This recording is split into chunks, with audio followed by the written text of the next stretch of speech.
Welcome to Producer Points. My name is Justin Gammella, and I'll be your host. I'm a producer and songwriter who's had the honor of working with some of the best in the industry. This podcast is about bringing you the one-on-one conversations with producers, mixers, songwriters, and artists that I've always cherished. We'll dive into their unique stories, uncover the secrets behind music creation, and share our mutual love for the great food that fuels our sessions. Join me for real talks straight from the studio where music and life intersect. This is Producer Points. Joining us today on Producer Points is a sonic innovator whose work has left an undefinable mark on the realms of alternative and indie music. Based in Los Angeles, this audio alchemist is celebrated for his exceptional blend of clarity, punch, and an elusive X factor in his productions. His impressive body of work includes contributions to Bad Sons Disappear Here and extends to collaborations with Thrice, the Mars Volta, Tate McRae, and Half Alive. More than just a producer, he's a visionary in the studio, known for his artful integration of effects pedals and vintage gear into his creative process. His unique approach goes beyond recording, evolving into the art of intricate audio crafting. Let's dive into a world of innovative sound with a talented and insightful Eric Palmquist. Thanks for being here, man. Justin, thank you for having me. Yeah. That was the nicest intro I've ever. I keep making the joke. I keep making the joke. I'm flattered.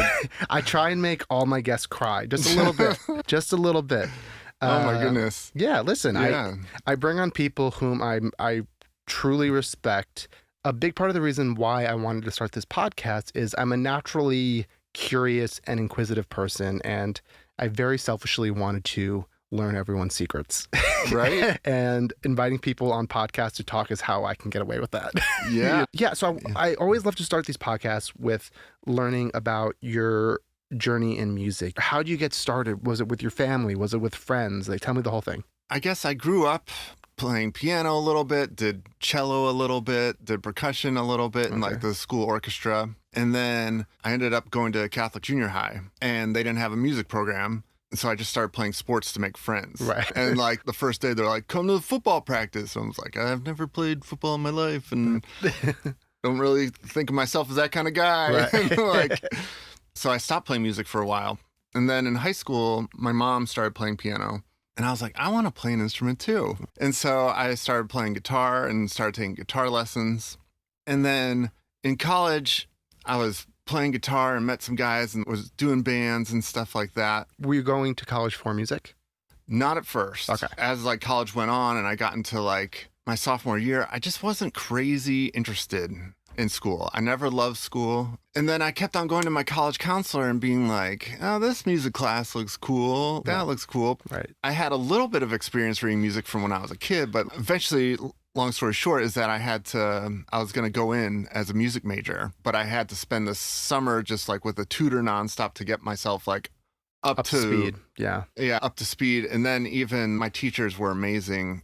They really supported me. And for that first chunk, graded me on a curve. Yeah. But it wasn't like a year after that, like after that first year, it was the first time in my life that I was getting straight A's. Right.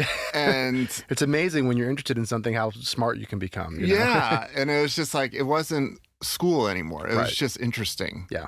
So from there, I'm assuming you graduate. Yep. What made you start getting into producing? Were you in bands or what? Were you? Yeah. So in college, I had a band and we made a demo right out of school. And I was doing it in different iterations throughout college with different guys. But then we ended up getting signed to Warner Brothers through Machine Shop Records, which was Linkin Park's label. Yep. It was a very typical experience in the fact that we wrote 60 songs, got shelved, and nothing happened. Yep. Such a weird time in the music industry where that would happen all the time. And I learned a lot. I met a lot of people. Yeah. And after school, I was like, well, I guess I should learn how the studio works because that'll affect how I write and make me better at what I do. Yeah.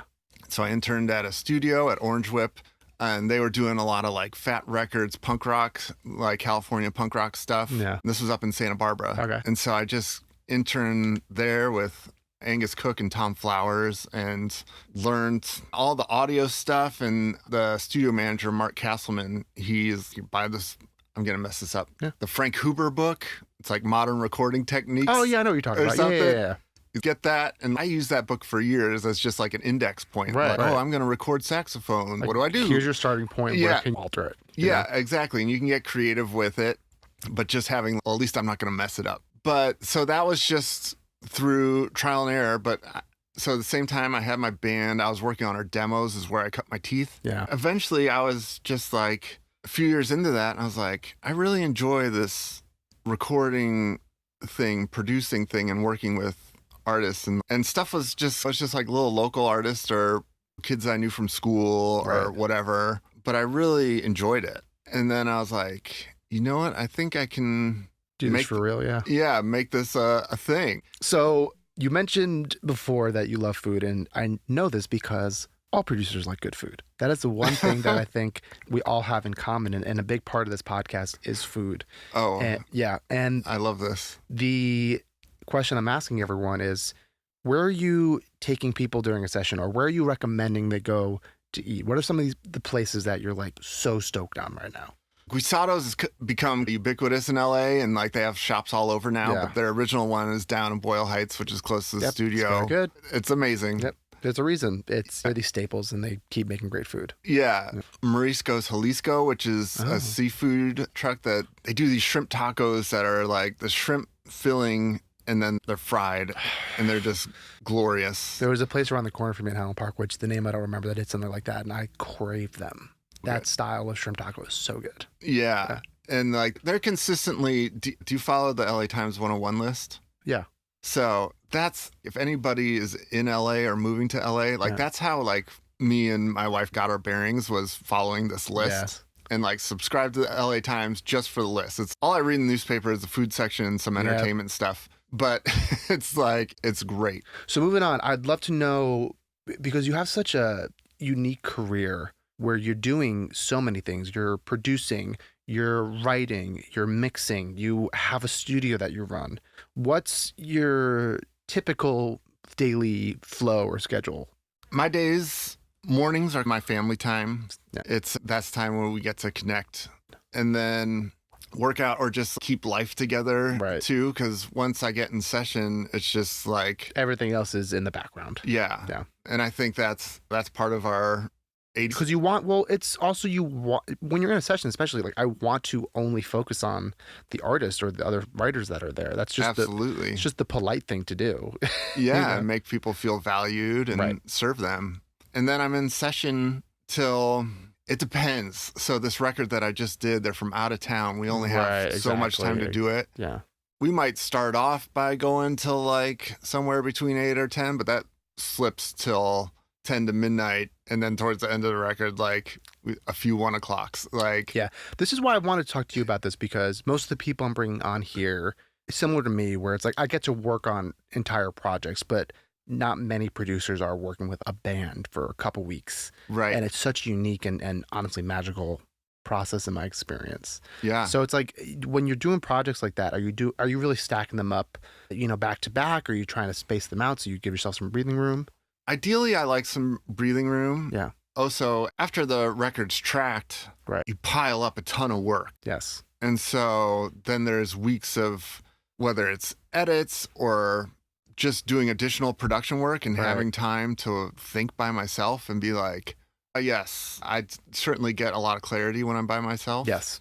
And I'm not trying to razzle dazzle anybody. Of course. I'm not a big razzle dazzle guy anyways, but Yeah. there's still that pressure, and sometimes that pressure brings on really good results, but I do find it helpful to have an editing ear and go back and be like, Yeah. is that best for the song?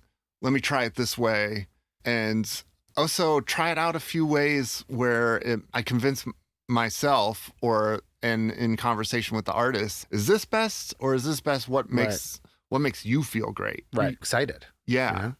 It's not a right or wrong. It's what makes the artist excited and feel like it's theirs. I had a conversation with an artist who I work with a ton, and I get to be super honest with them because of that. Yeah. And what I always tell them is, there's no right or wrong. There's only choices. There's Right. choices that we're making, and we have to stick with them. And Yeah. we just have to make that choice and move on. And that's all we can do, because we can't run an experiment where we have a control. Right. right? Where it's like, it'd be cool to put out like 2 versions of a song and see what does best, but that's not the business we're in. Right. So you're never truly going to know. And that's what's fun, but also enraging about music. It's not like movies, right? Where they'll get to do a test audience. A lot of EDM producers get to do this where they'll play their song at like a club and see how people dance. And they get to react. Right. And we don't really get to do that. I see more and more I talk with artists, they're starting to play songs that aren't finished live. Which I encourage them to do. Totally. And it's like so many great bands in the past used to do that and test things out and change things up and watch the crowd. Yeah. You find out really quickly if your bridge isn't working. Right. Yeah. And so it's like everybody going back to get a beer or whatever. Like, it's like, yeah, just figuring out what motivates the artist and what gets them truly excited. How many projects would you say you're able to ideally work on every year, bandwidth-wise too? And the reason why I'm asking this is because I know so many producers that tend to take on too much work and the value of spacing things out and being realistic. I've done the taking on too much work thing. Yeah, we all have. And I wasn't doing my best work. Right. Cuts weren't making it. And I'm always inspired. It's like, good things take a long time. Yeah. It's cool to be in a session and like, boom, all of a sudden, like the song's like there in a day. It's like, okay, that's cool. But that's also like a first draft in my mind. Yeah. There's something very exciting about getting something sounding really good on the first day. Right. Me personally, I'd rather focus on melody and lyrics on the first day. Same. I mean, I feel like you're like me in that word. Day of, I'm a songwriter. I want to get that best song, and then let me work on this track for 6 months. Right. And that's how the best songs are. Yeah. Even Max Martin, it's just like King of Pop. From what I've gathered, it's 5 days a song. Yeah. Something like that. And they'll spend even longer on the productions. They'll go in and make sure everything is sounding right and tight and getting along and playing the mute game of taking things out. And having fun. Right. Experimenting. And having fun. It's also understanding, which is hard to do in today's music industry because everything is so quick and so fast and everyone's attention span is so much smaller. But to understand, it's like, okay, I have a really great song here. Yeah. The urge for, unfortunately, a lot of A&R is like, well, we got to put it out. Get it out now. Let's preview it on TikTok and get it out of here. Right. Versus like, okay, cool, but let me like really sit and mess with this and like make the best version of this possible and go crazy on it. There's a really great Mix with the Masters episode about Lizzo's About Damn Time. I don't know if you've seen it. They go into more of the production and writing and how they worked on that song for months. I heard he recorded his guitar track like so many times. The bass track, they would go like note to note to get every note right. Yeah. Because they knew the song was special and they went in on it. They did a whole drum day where I think they only ended up using like the hi-hat that they recorded. Because they like, I think they had like a Lynn drum kit that they were like, this sounds better, but the hi-hat on this has a really great pocket. Yeah. And just no stone left unturned. Yeah. And again, don't do that for every song, but when you're trying to find gold, you have to dig for it. I mean, the other side to that is when there's such a creative momentum that gets made when you can make a song and it gets released in the near future, that is vital to artists, like not digging themselves in a hole. Yeah. That's where the job of producer comes in, though. Yeah. That's where I believe it's our job to steer that ship and get everyone on board. And producers are the people where you're not only dealing with the artist, but you're dealing with their managers, their A&Rs, their mother when they call you. Who knows? Yeah. And it's our job to be the best communicator we can be and try and convince people when you think they're wrong isn't the right word, but when you think what you're doing is the right move and state your case. And if they don't want to do it, that's fine. Right. But anyway, I wanted to talk a little bit about your studio because every time I've been in there, I've just been blown away by the coolness of the gear that you had and how curated it is. Mm-hmm. But what are some of like 2 or 3 of your most prized possessions in the studio, the things that you're always using that you're like, I'm never going to sell this? I do have quite a collection of gear. And it's like, so I originally got hired to manage that studio. Right. And it was an all analog studio, which I hadn't done before, like working on tape and stuff. Yeah. And so I just dove into that world and learned how to do that and getting other producers in and got to work with some amazing producers. Got to work with Jerry Harrison from Talking Heads. Oh, wow. Got to work with Gordon Raphael, who did the first few Strokes records. Okay. Wow. It was a really cool experience. But 3 years in, the owners, Pete Lyman and Jeff Ehrenberg, they invested their eggs into a mastering and vinyl cutting facility. Okay. They're like, do you want to take over the studio?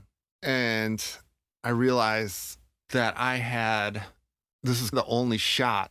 Right. Because I could prove that I had run this business for 3 years, that it was an actual business, could show the books to do it. And I was able to get loans to do that. Yeah. Where if I went to a bank and said, I want to buy a bunch of gear. Yeah. And so, sorry, bro. yeah. And so it was a lot of luck being in the right place at the right time. I mean, that's every music producer's same story. It's just, I showed up. It was there. Great. And so, and then I started to curate the tools more to the workflow I want to do. I mean, At first I was like, can I keep this place booked? What am I going to do? Right. And then very quickly it turned into just where I make my records. Right. And so I started taking the gear that was there and either selling it and bringing it more to my purposes. Right. Honestly, one of my favorite pieces of gear that we were talking about when I walked in your studio is our Flea 47. Yep. It's so good. It's such a good mic. It's on every record I do. Yeah. Would you say it's like your main vocal mic for the most part? Oh, yeah. Yeah. What else? Because you said you have two of them. What else are you using it for? Whatever. Right. But I'll use it as like in the drum kit thing that I usually squash pretty hard and ends up being a signature part of the drum sound. Okay. Yeah. And brings some like real aggression to it. Where are you placing that on the drum kit? Right above the kick drum. Okay. And the hard part is getting it equidistant from where the drummer's hitting the snare and where the kick pedal's hitting the kick. Right. And so that it's in phase with both of those. Yeah. Same time, you told me to dive into Nerdville. I just did. No, this is why I'm asking. And finding that sweet spot. Yeah. But that's just physics right there. And just, is it equidistant? Are they both in phase? Right. And then can you build off of that? Because you could just make a mix with that one mic. Right. And it would sound great. Yep. Depending on how much the drummer is bashing the cymbals. Yeah. What do you, I mean, let's just stick with the Flea for this like squashed Flea mic for the drums. What's that going into back in the room? That's going through my console, which is a Trident 80C. It used to belong to Dave Trumpio, who owned King Size and has done amazing records. And he had the master section all modded out.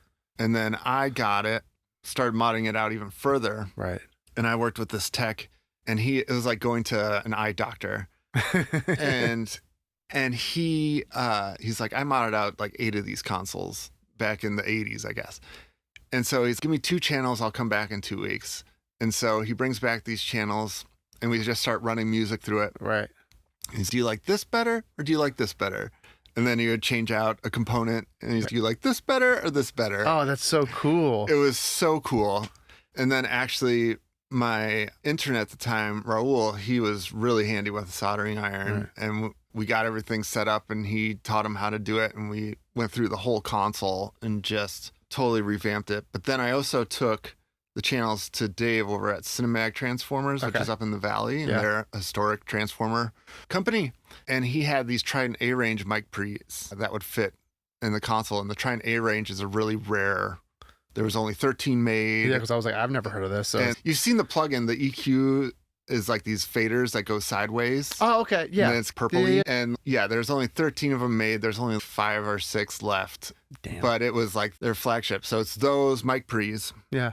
And that was one of the things when I got the studio, it was more focused on outboard gear. Right. Which is cool and fun. And we're in a golden age of getting any gear you want. Yeah. But I wanted to bring it back around the console and just have a sound that you could only get at my place. Yep. And I think that's very evident. And it's funny. I just talked more about gear in these last 5 minutes that I've talked about what feels like in years. Yeah. But I like gear to get a goal that I have. Right.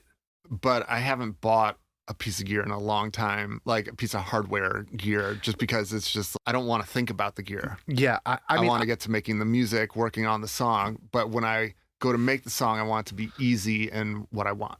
Yeah. Now that I've built up my own kind of vocal chain and everything now, I'm like, I think I might be good on buying stuff for a minute in my small little studio here, where it's like, I've had a lot of these things on my list for years, and now that it's there, I'm like, Vintage King and Sweetwater are always sending me emails. They're like, you need anything? It's like, I'm good. I think I'm all right for a minute. You know, just gonna make some tunes. Right. Yeah. Like, let me know if you want to give me something for free. But right. The one thing I will say is my vocal compressor has become huge. Yeah. What's that? What are we doing with that? It's this Highland Dynamics BG2. Dude, don't get me started on those because I know how incredible they are. Bryce makes them here in town. Yep. And it's magic. I know. So I should amend what I said earlier. That is the one piece of gear that's on my list that I do want to get. Because everyone speaks so highly of them, and I used it once, and I was like, oh, okay. It's such a no-brainer. Yeah. And ideally, I would go through an 1176 into that. Yeah. But it gets really song-dependent. Right. And performance-dependent. Part of the way workflows are now, sometimes you go back to stuff, or especially in record mode, where it's like you're working on songs, and then you're like, oh, the artist is like, I changed the lyric here. It's like, great, let's get it. Getting that specific on the compressors going in, it can make more of a headache than it's worth. I was speaking about this the other day. I try and really not move anything for that exact reason, where I'll maybe mess with the attack and release a little bit, but for the most part, I'm like, I want it to be set it and forget it. Because one, I'm lazy. I don't want to write down every single setting I do every single time. Right. That like kills a vibe when I'm like, cool, like we're feeling it. Let's put this down. And I want to be like, excuse me, I need you to take pictures. And, that's too much organization. And and it's in case you have an overdubber, in case they change a lyric or something, you need to be able to recall it. Yeah. And when you don't change it, it's easier. Yeah, totally. Yeah. And the creative flow is just so important. Yes. Having the gear and all that's cool, but setting it up to a place where it's easy to flow with. Because also, and I think I was late on that, honestly. Right. When I was running the studio, they wanted it like a traditional studio where it's stripped down after every session, and every session is built up to the specifics of the artist. Right. That can be a lot of fun because you're setting up new things. Yeah, new things are always fun. Yeah, and it keeps like on the production side, just sculpting new sounds for each song and thinking about, this song is like this. Well, this technique would be good for that. And that can also bring like creativeness from the artist too. Yes, absolutely. But now much more the studio there's always a drum kit set up. There's always an upright piano. There's always the Hammond. There's always the Rhodes. There's like all these things that are just ready to go. I think that's how I set up my studio too. And that's how I recommend people set up their studios, where it's like you're with people for a day. Right. And you just got to go. My piano's always mic'd up, and the Juno's ready to go. If I want to record an acoustic guitar, I just grab the piano mic really quick. As much as I would love to like geek out every time we record everything well, it's like people are there, they have an idea, they want to put it down. Yep. You have to be able to work like that. And if people want to sit there and mess around with it, and they're like, yeah, like then you can always do that. Yeah. But having it not be your default, I think, is in today's world probably the better way to go. As much fun as it is to mess around. Really quick before we move on to the next thing, because we were talking about the BG2 and your 1176, I'm dying to know, having heard that, what's the basic vocal chain you're doing? Because your vocals always sound incredible. And how much gain reduction would you say you're doing going into the DAW from the 76 and the BG2? So I rarely do them both because it just makes it harder to replicate the sound. So usually I just go into the BG2, and that compressor's so forgiving. Yeah. It's like you can be slamming at 10 dB and it doesn't feel like it. Yeah. I try and keep it respectable. And like for the big notes, like 5 dB of gain reduction. And then I'm fine with it not hitting it at all if it's a soft part or whatever. Right. It's like same. And then I can go in and gain stuff up or even it out later after the fact. Yeah. But that's going to set me up better for just getting the takes and focusing on performance. Are you doing additional things on like console or something when artists want more compression or more reverb? What are you using to do that? I'll just do it in the box. In the box? Yeah. In Pro Tools? Yeah. Yeah. It'll commonly be like a distortion plugin and a compressor, and then either slapback or reverb. Yeah. But if an artist needs the vibe of Yeah. and stuff, like by all means, let's do it. Right. But also there's something great about recording your vocals dry and the artist can hear the pitch better. Yeah. And then you're really focused on how the words are coming out, the sounds that are being made, the nuances. Yeah. It's such a delicate thing as a producer, making an artist or singer feel comfortable. Right. While also knowing what might be best for them, where it's like, yeah, I think if you sing without tune or you sing without this on it, like you might get better takes. Yeah. And then they try it and they're like, I really need a ton of compression. It's like, okay, I want to make sure you're comfortable Right. and confident. And that's always the most important thing at the end of the day. So, it's like a give and take with producers and artists, where it's like artists be open to some suggestions and producers, when they don't like it, like do what they want to do. Yeah. Yeah. At the end of the day, I always believe that the more comfortable an artist is, Better. Yep. the better it's going to be. Absolutely. Okay, so I want to move on to the first song that I want to talk about today, which is Still Feel by Half Alive. Yeah. I have a very distinct memory when I first heard that song. I think it just popped up on a random Spotify playlist. It was also before it really blew up. Yeah. And I remember hearing it, and I was like, damn, this thing sounds dope. And then I go check the credits. I was like, oh, Eric did it. That makes sense. And there's a couple really great sounds on there in particular that I want to ask about. And if you don't remember, we'll move on from it. That's fine. It's been a minute. The one sound on there that I really love are the drums. So what was that process like? And also, just to go off that, I think you did one of the most seamless real drums into sample drums from the verses and stuff into the chorus Right. ever. And what you do that a lot in your productions. What's your trick to make that seem pretty seamless? I think more than sonically, it's making sure that the feel is consistent. Right. So if the drummer's playing with a certain feel or any sort of swing or anything like that, that needs to be like, that would be my first thought of making sure that they both feel like they're the same person, the same spirit that's like moving forward. Hearing you say that, and I thinking of the song, that I think that's a big part of it.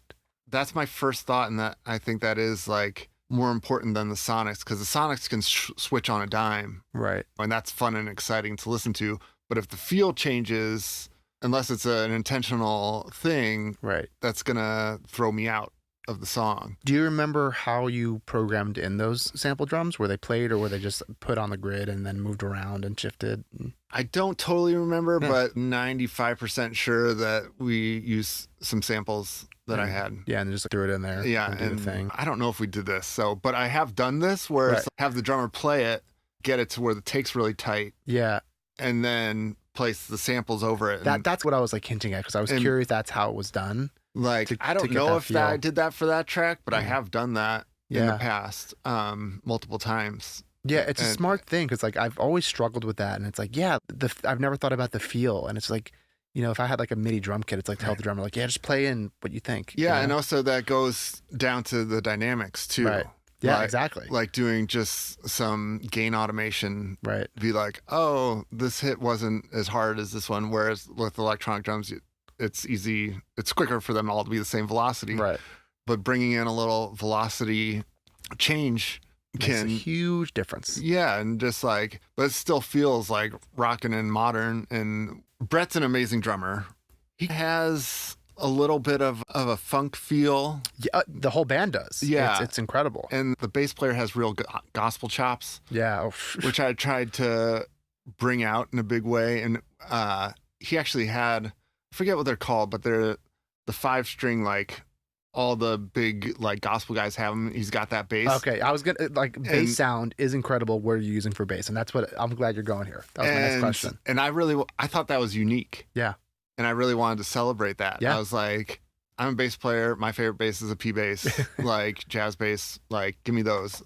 But like, I love that he had that bass and that he had that sound in his fingers. Yes. I mean, that's so much of the player, which I knew what it was. Right. But there's something that you do especially well with bass is you bring out that like upper mid range Yeah. really well. Like what are some of what's 1.5K. there you go. That's The secret. right there. Are you doing most bass DI or how are you recording that? I'm actually working on an amp that I'm trying to make out of a B15 head, Oh. but with 10-inch speakers. I've had the bits for a while. I haven't finished it.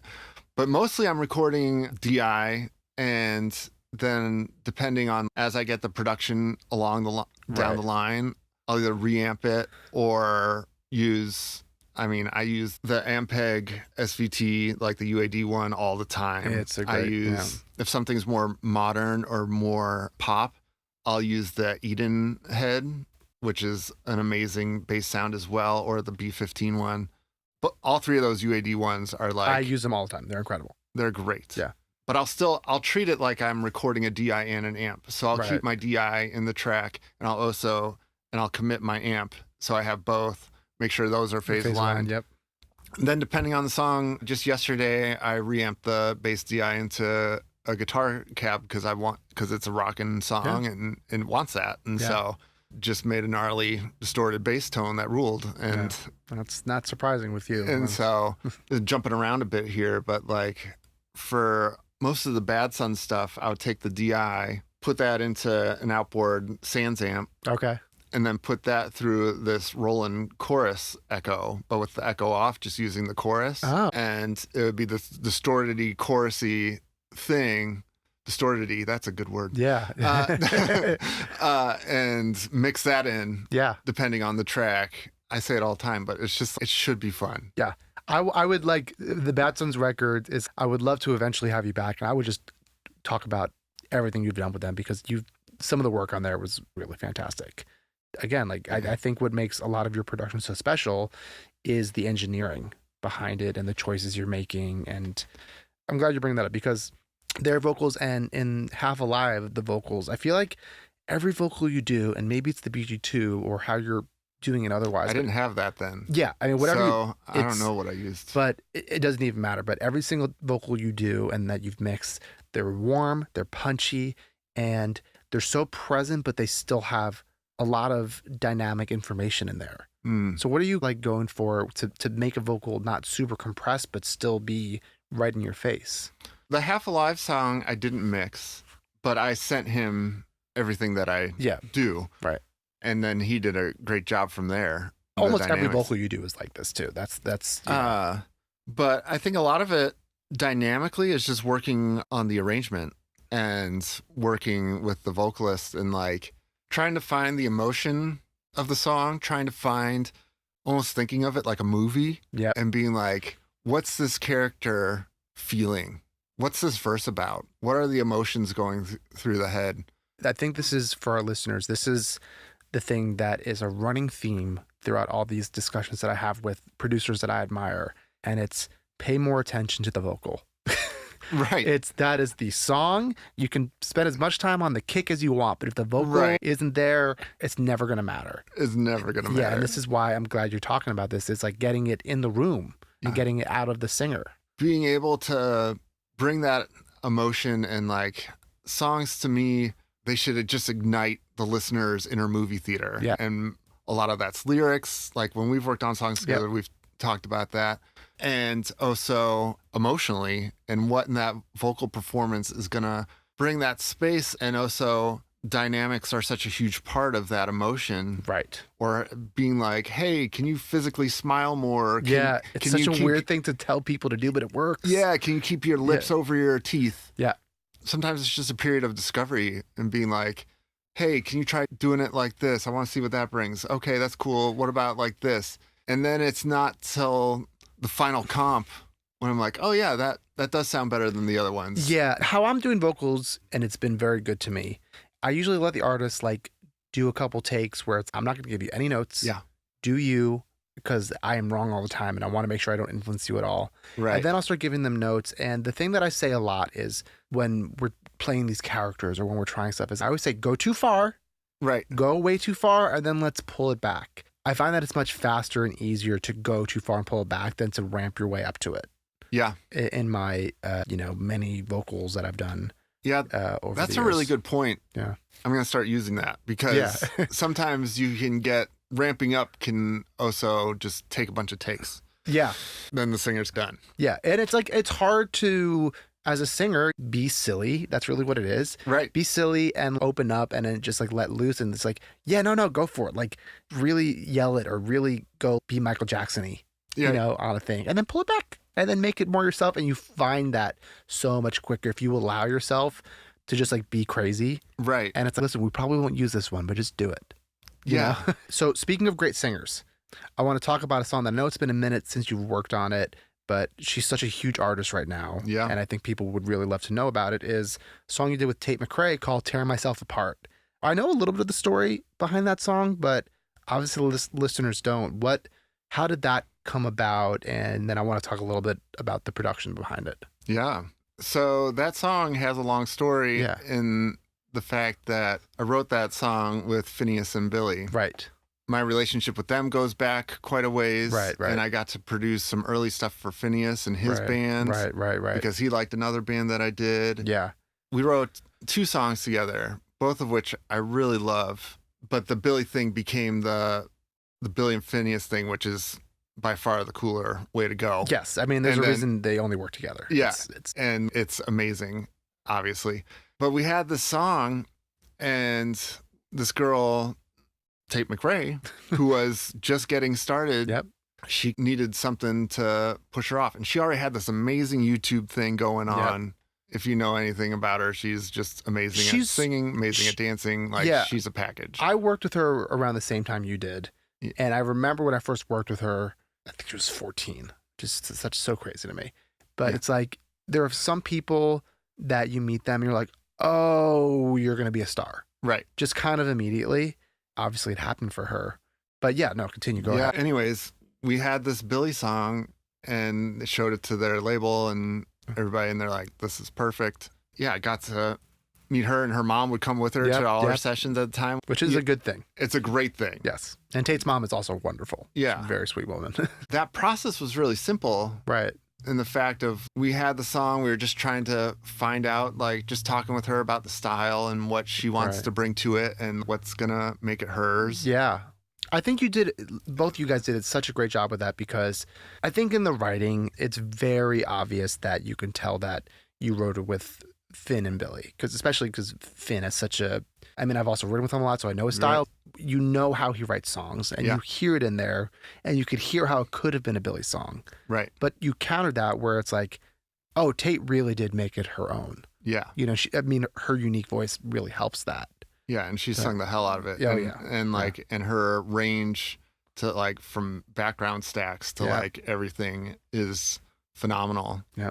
A couple questions I had with that is the piano in that. Was that, I don't know if you remember, was that a real piano that you have in your studio? Is that a VST? Yeah, that's my upright. Yeah, that sounds great. And a funny thing is, Finn played that, and then we were about to release it, and we were trying to, and I actually sent the song to Finn, and I was like, hey, what do you, any thoughts? And he had this great thought about spacing out the piano at the beginning. It's moving at the top of the song. It's like, well, it could space out to create some more dynamics and stuff. And so I tried to do it, but her vocals, the way she recorded the vocals, was bouncing off that piano. Right, the pocket of the piano. And then once I took that away, the vocal didn't make sense. Yeah. Like, it's like, oh, that could have been really cool for the arrangement, but that's not what we had. And so it's amazing. So, like, yay. Yeah. I mean, it's really interesting when that happens, when it's, you have a very certain pocket in a guitar line or a piano line, and then the vocals recorded to that. Right. And it's contingent that they're a pair now. Yeah. And that's just what it's going to be.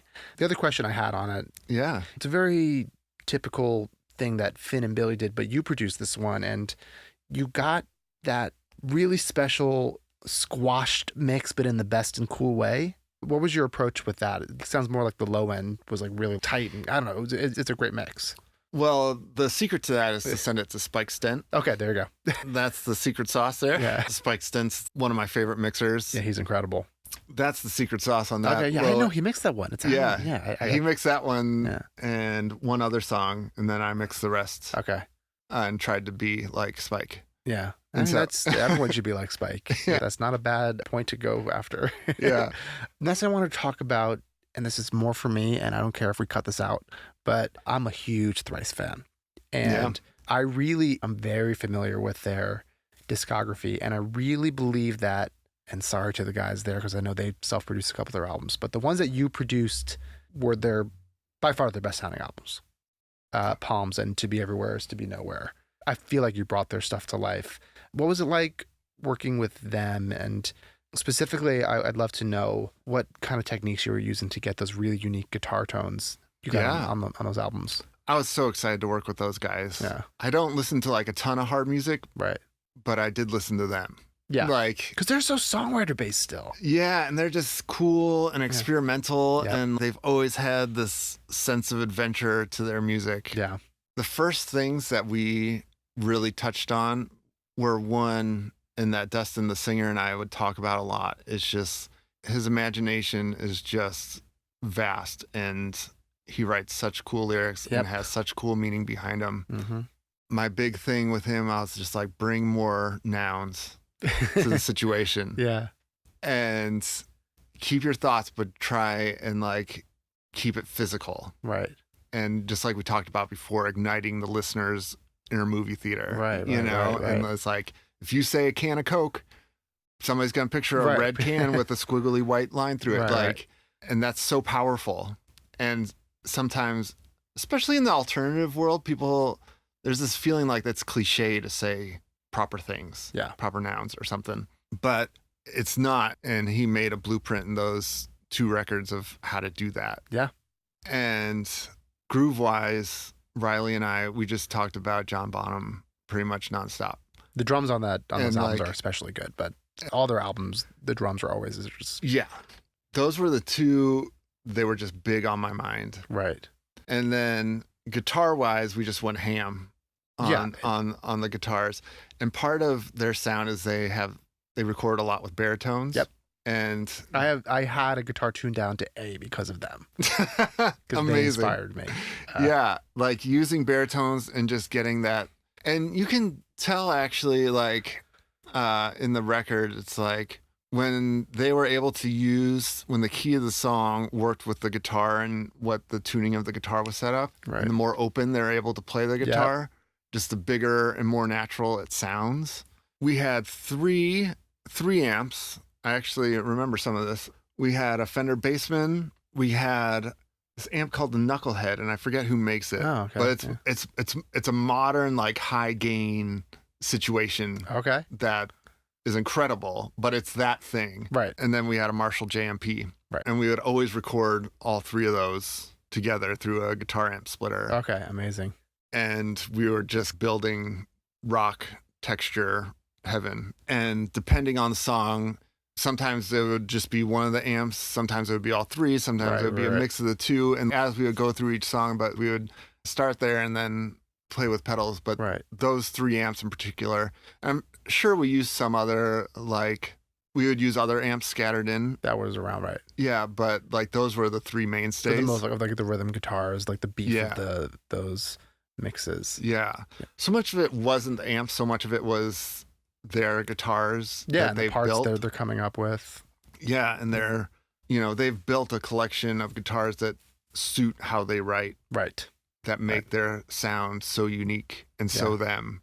I would love to know, what's a piece of gear or a plugin that you're really going to a lot the past month? I'm always going to my SSL channel strips. Okay. Yeah. Plugins? Yeah. Like the Plugin Alliance ones. Those are great. The BX, I think. Yeah. Ones. Like on my mixes, they're on every track. Oh, okay. Yeah, you're one of those guys. Yeah. I love that. They're musical to me. Yeah. I don't have to think hard about it. Just down this, up that. That's it. Compress this. And it's a boring plugin to say, but I think there's value in familiarity when you're working. Oh, yeah. The conversation that we keep having on this podcast is working quickly. Yeah. You and I both have kids, and it's like, how can I get to my kids faster? Right. And if having SSL on every track gets me there faster, great. Right. I am down for that. And they also sound great. They do. I mean, there's a reason why there's countless emulations of them. Yeah. And people keep trying to perfect it. Yeah, perfect it. I mean, the new one that SSL actually makes is really good. I don't know if you've used it I haven't used that one, but I've heard amazing things. It's really good. All right, so we have one last segment that is called Plug or Unplug. All right. Where I'll mention a piece. It's either a plugin, piece of hardware, guitar pedal, whatever. And you just hit me with your gut reaction. Plug if you love it and use it a ton. Unplug if it's not your vibe, you're not really feeling it.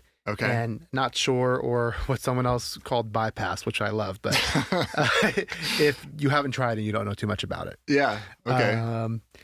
First one we're going to start with, Standard Audio's Stretch. Yes. Yes. Plug, big time. Actually, the guys who started that company, Tom Flowers and Ian McGregor, Tom was one of my mentors in Santa Barbara. Yeah. And then Ian was an intern with me. And that's how we met. Ian is an electronics genius. Well, really quick, before we get too deep into it, can you explain to the listeners what Stretch is? Like, what is it doing?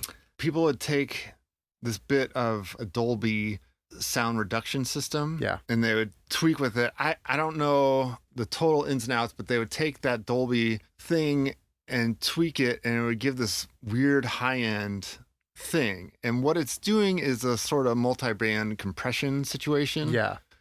Also, for our listeners, for those who know the plugin, Gem Dopamine is very similar to what Stretch is doing. It's based off the same Dolby thing. Yeah. And it can just give this like cool high-end cut. Yeah. And it's great on vocals. That's where historically would be used, like big rock records in the 80s and stuff like that is where it first started coming about. But it's great on bass. Yep. Like, can really just help make that exist in a mix. Are you tracking in with that or using it after? After. Yeah. It's also, a stereo pair is also really happening blended in on a whole mix. Yeah. And so I mix totally in the box. Right. So I'm not doing that, but I'll record stuff and bring it into that. And bring it into the mix. Yeah, I'm the same way. And I love also that I wish more hardware pieces had this, but it has a mix knob. Right. Which I love. Yeah. So you can blend it in and be tasteful with it. Yeah, which is just so valuable. But it really is an ultimate secret sauce tool. Yeah. I remember when you mixed a song for me, I was co-producing, so I didn't have as much control on it as much as I really wanted. But long story short, you made the vocal just pop. And I was like, bro, what'd you do? And you're like, oh, I think it was mostly just this stretch thing. And I was like, damn. And you showed me like, because I remember I went to the studio, you did the before and after. I was like, okay, I might have to buy that one day. And I eventually did buy it, that plugin. Yeah. And it's kind of like, I don't use it nearly as much as I would like to, but it's when I'm like, this vocal or this bass needs something extra. Yeah. I'll run it through that just to kind of see if it does the thing. And most of the time it does. Right. Absolutely. It's really, really, really fantastic. Next plugin is the emulation of the UAD that UAD makes, the EMT 140. I plugged that. It's funny. I switch around. I also have a real one. Oh, I didn't know that. Yeah. So I use that quite a bit. Well, okay. And print it. Is the one from A&M Records, which is now Henson Studios. Yeah. But I guess it was the snare reverb on Metallica's Black Album. Oh. And so that's cool. Yeah. But you know, the reason why there's all these emulations is we're so used to hearing these sounds. Yes. And they just automatically feel great. Yep. And that EMT 140 plugin does that. Yep. And it feels so good. Yeah. I mean, listen, it's on my template. It's not always my go-to. Right. But it's there. I want it. When I want it, it does the thing. Absolutely. All right. The next thing I wanted to bring up for context for you, our listeners know, because we've been asking the same plugin for every single person now because we just get very funny and polarizing responses. Yeah. CLA vocals. Unplug. I love it so much. Yeah.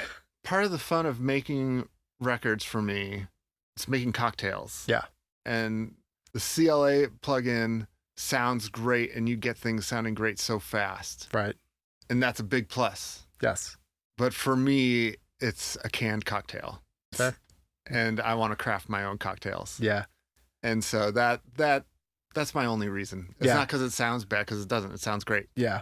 I want to cut up the oranges and zest it myself. I love that explanation because, I wasn't planning on asking about that plugin every single time, but it's just come up and then someone was like, you should ask it every single time because I think you learn so much about a producer's taste and workflow just from their explanation of why they do or don't use that plugin.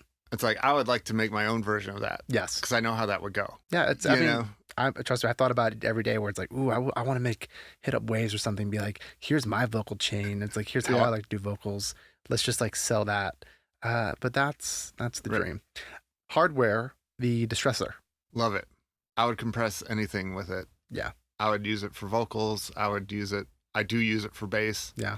I've got a pair of them. Got any quick tips on how to use it? Yeah. The settings, like going 6-1 and then mid slow on the attack and then mid fast on the release kind of gets you to 11 LA2A like Okay. world. Yeah. The little distortion buttons are fun, and you just flip through them and you're like, yeah. You thought you could hear it so easily. Yeah, and that feels good. For drum stuff, like try the different things, and like it's got a nuke setting because the nuke setting sounds rad. Like it's there for a reason. Yeah, it's like, and it feels like, you just can just make fun sounds with it, and like that's great. And you can also just use it in a very transparent, you don't know it's there, right? Super slow attack and super fast release, and a 2-1, or I kind of never do 2-1 because I don't even know it's there. But, no, yeah, exactly. But like, but like 4-1, like, but you can go even more subtle than I ever go. And what people don't realize too is that beautiful 1-to-1 setting, you can use it as a tone box, which is a lot of fun sometimes. Absolutely. Really push it and see what's crazy sound you can get without compression. It's a workhorse. Like if I walked into the studio and all they had was 5 or 10 of those. Make a record? Yeah, let's make a record. Do the thing. Yeah. So I always like to end these on plugins or pieces of gear that are super common, that almost every producer or mixer has. Yeah. You get Soothe 2. I use it on every mix. So plug. Yeah, plug, indeed. Where are you using it all over the place or on the mix bus? What's your process with that? I don't use it on the mix bus. I use it on individual channels. Okay. Vocal channels. I love smart plugins. Like, it's the future. Yeah, that's why you want to plug in and not a piece of hardware, because it can do things that the hardware can't do. Exactly. I find it really useful on guitars too. Yes. Really useful. Guitars and vocals are the main things, but like sometimes percussion loops, if there's just something nasty in it, but it's a cool loop. Yeah. You can use that in either subtle ways or extreme ways. And I had a buddy that told me, man, it was like a friend of a friend. Doesn't matter. I'm forgetting names and who cares. But they say that like they'll really, really, really, really fuck up a sound, and then throw Soothe on there and go extreme on it just to like see what happens. And like I've done that a couple times, and you get really interesting results when you're not only using it as a corrective plugin, but as a creative plugin as well, where you're like, oh, like that is not something I've heard before, and that's cool. Right. Especially things that I'm recording in, I'm trying to get the sound I want. Right. And that's inspiring to me. That's hopefully inspiring to the artists that I'm working with. And I don't want to record stuff with a bunch of choices to make later. Yes. But then if I'm building out sounds or like bringing in, whether it's loops or samples or things to get that type of a sound going in a production, then it's like a plugin like Soothe can bring a real creative thing where it's usually just a surgical don't know it's there type of plugin. If you ride that a little bit too hard, things can get phasey in a bad way quick. Yeah. But once you like learn how to use it and not go overboard with it, it's so valuable. Yeah. I use it on my mix bus. It's a setting that I stole from, it was like a video that Ian Kirkpatrick uploaded. Okay. That he does, because I have a kind of a sub dip depending on where I'm at. And so when I first moved in here, my mixes were also like too much bass, too much sub. And now I just have Soothe on there that it just helps control those like everything below like 40. Yeah. Just kind of like evens it out and like helps control it. And it makes it so when, especially with pop songwriting, it's like I have to get mixes and bounces out really quickly. Yeah. It's a safety net for me where I'm like, cool, I at least I know their sub in their car is not going to explode. Right. They hear this, like everything will be whatever. And I don't know. That's really cool. So unfortunately, we have to end here. I've taken up far too much of your time. Oh, thank you. Thank you for having me. This was in so this awesome studio. Oh, thank you. Before we go, is there anything that you want to mention that you're working on, that you want to plug? Yeah, I've got some fun stuff coming out. I did this total goth record for this artist named Gallo on Sumerian. That was super fun because we just dove into like 80s sounds, and that was really fun. A few of those songs started to come out, and the record's going to come out in 2024. Nice. I got to work with this incredible artist named Talk on Capitol, and the guy's just got such an amazing voice. Yeah, I listened to the song that you sent me earlier today, and it's incredible. It's really great. We wrote that song, Josh Spears, him, and then Connor, his guitar player, and I, we wrote that song. We did all the vocals, and then he ended up doing the record with Justin Tranter, but they kept all the vocals from that session. Totally unsurprising. And yeah, I mean, just what a voice. Yeah. And so these 2 records back to back were one, this band is called Q-Tip Bandits from Boston, but they just got signed to Network, and they're changing their name. We'll have to check. I don't know if they've announced it yet. We can find out. This isn't going to drop for another 2 months or something like that. So. They're changing it to Bermuda Search Party. Okay. But they're just crazy talented group, girl and a guy singer, which was a lot of fun to work with, and just young, talented. It's going to, really excited about that record. That, and then this Grayscale record, which is a true blue rock and roll record. Yeah, I'm excited to hear that. You've been talking about it. Yeah. I'm sure it's going to sound great. And how about those heat drums that I love? I use them all the time. Yeah. So my buddy Tyler hit me up about making some samples, and that he was interested in making some samples, and he'd done one pack, and he wanted to make one with me. And I wasn't looking to make a sample pack. Yeah. Like, that didn't seem like it would be fun or creative, but it was. Yeah, I've done it before, and they're super fun to make. Yeah, and I was really like, oh, this is a good time. Yeah. Dylan Howard played drums on it, and he is just an incredible drummer, and he's the one who made that pack what it is and brought that sound. But we had a great time making that pack, and then mixing it and getting it all ready and getting these sounds together. It's how you guys organized it and recorded it is exactly how I know so many producers want it, where it's like a bunch of loops at different BPMs and separated by one shots. And I use those samples a lot. I'm not saying this because Eric's a buddy. Like, go buy those samples. You can buy them at heatsamples.com. It's really fantastic stuff. And kudos to you to making just make more, please. Okay. I will buy them. Well, the one thing I wanted from a sample pack was, I think most of the loops are 4 or 8 bars, whatever they are. The first 4 bars or 2 bars are pretty straight. Right. And then there's more flourishes on them. Yes. And mostly I'm using that first section. Yeah. But then if I need a fill or like some life, I can pop in one of those other bars. Yep. But it's like, that was the big thing to me, is like, all right, as long as these first 2 bars are simple and can be looped. No, I'm telling you, they are. I know how producers work nowadays. They are so useful. But dude, again, thank you so much. This has been such a pleasure having you here, and we'll see everyone next time. Thank you for having me, Justin. Thank you. This is awesome. Great experience. Thanks. All right, see you guys. Bye. Thanks for tuning into Producer Points. Your support means the world to us. If you enjoyed today's episode, don't forget to like, subscribe, and share with fellow music enthusiasts. For an encore, check out our Spotify playlist featuring all the songs we've discussed on the show, giving you the perfect soundtrack to your creative journey. Until next time, this is Justin Gammella.